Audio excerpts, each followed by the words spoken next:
நீங்க பார்க்குற எல்லா எலிமெண்ட்டுமே பாக்ஸ் மாடல் தான். பாக்ஸ் மாடல் அப்டின்னா, அந்த கன்டென்ட் வந்து ஈக்குவலி ஒரு பாக்ஸ் அப்டி தான் சொல்லுவாங்க. அதாவது இப்ப இந்த மெயின் டைட்டில் இருக்குல்ல, இது ஒரு பாக்ஸ். சப் டைட்டில் இருக்குல்ல, இதுவும் ஒரு பாக்ஸ். இது எங்க பார்க்கலாம் அப்டின்னா, உங்க ப்ரௌசர்ல பார்க்கலாம். ப்ரௌசர்ல உள்ள டெவலப்பர் டூல்ல பார்க்கலாம். அதாவது எப்டி அத தொறக்கணும்னு நான் சொல்றேன். ஸோ உங்க ப்ரௌசர்ல பார்த்தீங்கன்னா, மெயின் டைட்டில், சப் டைட்டில் இருக்குல்ல. இப்ப நீங்க என்ன பண்ணுங்க, ரைட் கிளிக் தட்டி இன்ஸ்பெக்ட் இருக்குல்ல, இன்ஸ்பெக்ட் தட்டுங்க. ஸோ உங்க டெவலப்பர் டூல் வழியா ஆகும். ஸோ இந்த டெவலப்பர் டூல் நம்ம ரொம்ப ஆராய வேணாம். இப்போதைக்கு இங்க என்னென்ன இருக்குன்னு மேலோட்டமா சொல்றேன். முதல்ல நம்ம HTML டாக்குமெண்ட் இருக்கு. ஸோ நம்மளோட HTML டாக்குமெண்ட் இதுதான். இதுல நல்லா பார்த்தீங்கன்னா, நம்மளோட ஹெட் இருக்கு, நம்மளோட பாடி இருக்கு. நீங்க பாடி போய் பிரஸ் பண்ணீங்க அப்படின்னா, ஸோ பாடி உள்ளுக்கு என்னென்ன வச்சிருக்கீங்க? மெயின் டைட்டில் இது பாருங்க, ஹைலைட் ஆகும் பாருங்க. மெயின் டைட்டில்னால இது ஹைலைட் ஆகுது. சப் டைட்டில் ஹைலைட் ஆகுது. மெயின் டைட்டில் H1ல இருக்கு, சப் டைட்டில் H2ல இருக்கு. இந்த ஸ்கிரிப்ட் வந்து ஜாவா ஸ்கிரிப்ட். ஸோ இது நம்ம கண்டுக்க வேணாம். அதே மாதிரி ஹெட்டும் கண்டுக்க வேணாம். கீழ ஸ்டைல்ஸ்ல பார்த்தீங்கன்னா, ஸ்க்ரோல் டவுன் பண்ணுங்க. கடைசி வரைக்கும் ஸ்க்ரோல் டவுன் பண்ணீங்கன்னா இப்படி இருக்கும். ஸோ இது நம்மளோட கன்டென்ட். இப்போ உங்களுக்கு எக்ஸாக்ட்டா எந்த கன்டென்ட்ட காட்டணும் அப்படின்னா,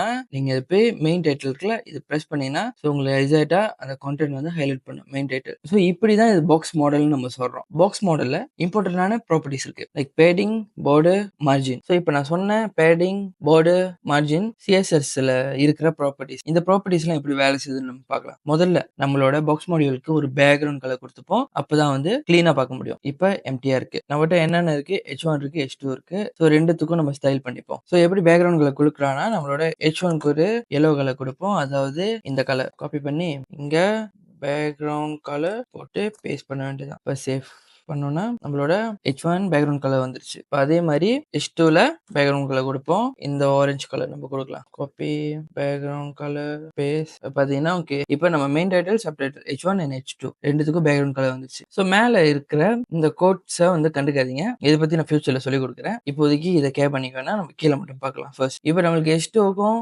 H1க்கும் பேக்கிரவுண்ட் கலர் வந்துருச்சு. இப்ப ஃபர்ஸ்ட் நம்ம பேடிங்னா என்னன்னு பார்த்துருவோம். ஓகே. பேடிங்னா உங்களோட கன்டென்ட்ட சுத்தி உள்ள ஸ்பேஸ். அதாவது உங்க பேக்கிரவுண்ட் உள்ளுக்கு கன்டென்ட்ட சுத்தி இருக்கிற ஸ்பேஸ். இப்போதைக்கு நான் வந்து பேடிங் போட்டு 20 பிக்சல்னு போடுறேன். இப்ப என்ன ஆகும் அப்படின்னா, உங்களோட பேக்கிரவுண்ட் உள்ளுக்கே கன்டென்ட்ட சுத்தி உங்களுக்கு 20 பிக்சல் கேப் வந்துரும். பாருங்க இந்த மாதிரி. ஸோ இங்க ஹைலைட் பண்ணியிருக்கிறது உங்க கன்டென்ட், ஆக்சுவல் கன்டென்ட். ஆனா சுத்தி ஸ்பேஸ் இருக்கு பாத்தீங்களா? இது வந்து 20 பிக்சல். ஸோ பேடிங் டாப்னு இருக்கு, padding right, padding bottom, padding left. அதாவது இங்க பாத்தீங்கன்னா உங்களுக்கு தெரியும். நம்ம 20 பிக்சல் போட்டனால நம்மளுக்கு 20 பிக்சல் பேடிங் இங்க இருக்கு. அடுத்து பார்டர் பார்க்கலாம். பார்டர்ல வந்து 3 வகையான இம்பார்ட்டன்ட் ப்ராப்பர்ட்டீஸ் இருக்கு. பார்டர் வித் அப்படின்னு போட்டு உங்களுக்கு எவ்வளவு வித்ல இருக்கணும் உங்க பார்டர் அப்படின்னு சொல்லி போடலாம். அதுக்கப்புறம் பார்டர் கலர், உங்களுக்கு என்ன கலர்ல வேணும் உங்க பார்டர் கலரோ அது போடலாம். அப்புறம் பார்டர் ஸ்டைல், ஸோ உங்களுக்கு என்ன ஸ்டைல்ல வேணும் பார்டர் அப்படின்னு போடலாம். நார்மலா யூஸ் பண்றது வந்து சாலிட். இப்ப பாத்தீங்கன்னா உங்களோட பேடிங்க்கு அப்புறம் சுத்தி இருக்கிறது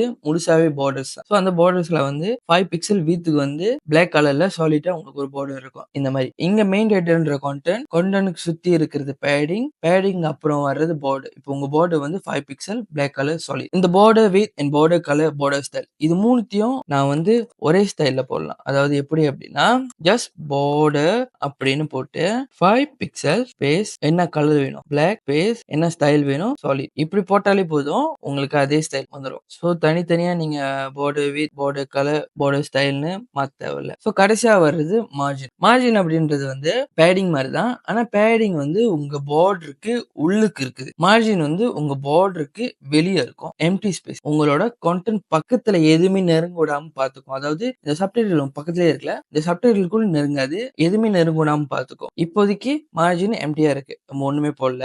பார்டர் 5 பிக்சல் போட்டிருக்கோம். ஸோ பார்டர் 5 பிக்சல் இருக்கு. பேடிங் 20 பிக்சல் போட்டிருக்கோம். பேடிங் 20 பிக்சல் இருக்கு. மார்ஜின் எம்டியா இருக்கு. இப்ப மார்ஜின் போடுவோம் நம்ம. ஸோ மார்ஜின் வந்து 20 பிக்சல் போட்டு இப்ப நம்ம பார்ப்போம். இப்ப பாத்தீங்கன்னா உங்களோட கண்டென்ட் சுத்தி 20 பிக்சலுக்கு ஒண்ணுமே இல்ல. ஸோ இப்படிதான் பேடிங், பார்டர், மார்ஜின் விஷயம். இப்ப நம்ம பேடிங் பத்தியும் மார்ஜின் பத்தியும் இன்னும் இன்ஃபர்மேஷன் பார்க்கலாம். ஸோ நம்ம முதல்ல சொன்ன மாதிரி padding top, padding right, padding bottom, padding left இந்த 4 வகையான ப்ராப்பர்ட்டிஸையும் நான் முதல்ல உங்ககிட்ட சொன்னேன். இதே மாதிரிதான் மார்ஜின்லயும் margin top, margin right, margin bottom, margin left இதுவும் இருக்கு. ஆனா இந்த ஒரே பேடிங்ல நீங்க 4 வேலையுமே போட்டுடலாம். அதாவது இந்த மாதிரி கிளாக் வைஸ்ல போடணும். இந்த மாதிரி ஒரே ஒரு வேலையை போட்டீங்கன்னா நீங்க 4 பேடிங் சைட்க்கும் வந்து ஈக்குவலான ஸ்பேஸ் குடுக்குறீங்கன்னு அர்த்தம். அதாவது டாப்க்கு 20 pixel, right 20 pixel, bottom 20 pixel, left 20 pixel நம்ம இங்க பார்த்த மாரி ஈக்குவலான ஸ்பேஸ் குடுக்குறீங்கன்னு அர்த்தம். அதுவே நீங்க இந்த மாரி 2 வேல்யூ போட்டீங்க அப்படின்னா, அதாவது பேடிங் 20 பிக்சல் ஸ்பேஸ் 40 பிக்சல் போட்டீங்க அப்படின்னா, ஃபர்ஸ்ட்ல இருக்கிறது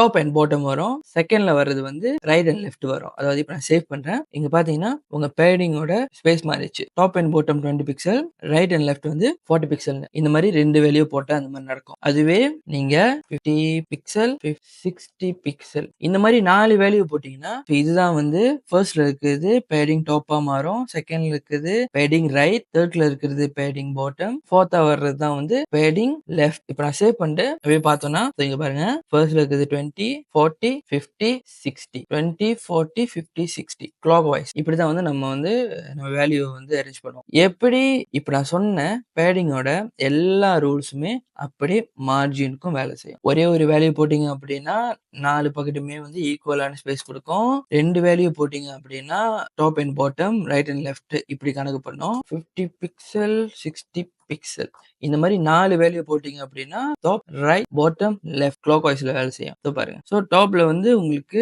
20 பிக்சல் கேப் இருக்கும். ரைட்ல 40 பிக்சல், பாட்டம்ல 50 பிக்சல், லெஃப்ட்ல 60 பிக்சல். ஸோ இப்படிதான் பேடிங், மார்ஜின், போர்டு வேலை செய்யும். ஸோ இப்போ நான் சொல்லி கொடுத்த பேடிங், மார்ஜின், போர்டு இது நம்ம கோட்ல எப்படி வேலை செய்யுதுன்னு பார்க்கலாம். ஸோ நம்மகிட்ட அதே மாதிரி தான் மெயின் இருக்கு, செக்ஷன் இருக்கு. செக்ஷன் ஒரு H1, இன்னொரு செக்ஷன், அதுக்குள்ள ஒரு H1. இது நார்மலா நம்மகிட்ட இருந்த கோடிங். இங்கேயும் டெவலப்பர் டூல்ல வந்து ஹெட் கீழே பாடி இருக்கு, பாடி உள்ளுக்கு மெயின் இருக்கு. நான் ஹோவர் பண்ண உங்களுக்கு வந்து உங்களோட கண்டென்ட் வந்து ஹைலைட் ஆகும். அதுல நீங்க தெரிஞ்சுக்கலாம். ஸோ இங்க செக்ஷன் இருக்கு, ஃபர்ஸ்ட் செக்ஷன் உள்ளுக்கு H1 இருக்கு, தென் செக்ஷன் 2 இருக்கு, இது உள்ளுக்கு H1 இருக்கு, அதுக்கப்புறம் அது கீழே இங்க பேராகிராஃப் இருக்கு. குட். இப்போ இந்த செக்ஷனை வந்து நான் பிரஸ் பண்ண அப்படின்னா இந்த செக்ஷனோட கண்டென்ட் வந்து இங்க பார்க்கலாம். நீங்க அதே மாதிரி H1 பிரஸ் பண்ண அப்படின்னா இந்த H1ஓட கண்டென்ட் பார்க்கலாம். ஸோ H1ல வந்து பேடிங் இல்ல, போர்டு இல்ல, ஆனா மார்ஜின் இருக்கு. இது வந்து உங்களோட பாக்ஸுக்கு உண்டான டிஃபால்ட் மார்ஜின். உங்களோட எல்லா எலிமெண்ட்டுக்கும் இந்த மாதிரி டிஃபால்ட் ஸ்டைல் இருக்கும். இதை பத்திலாம் வந்து நான் ஃபியூச்சர்ல சொல்லி கொடுக்குறேன். இப்போதைக்கு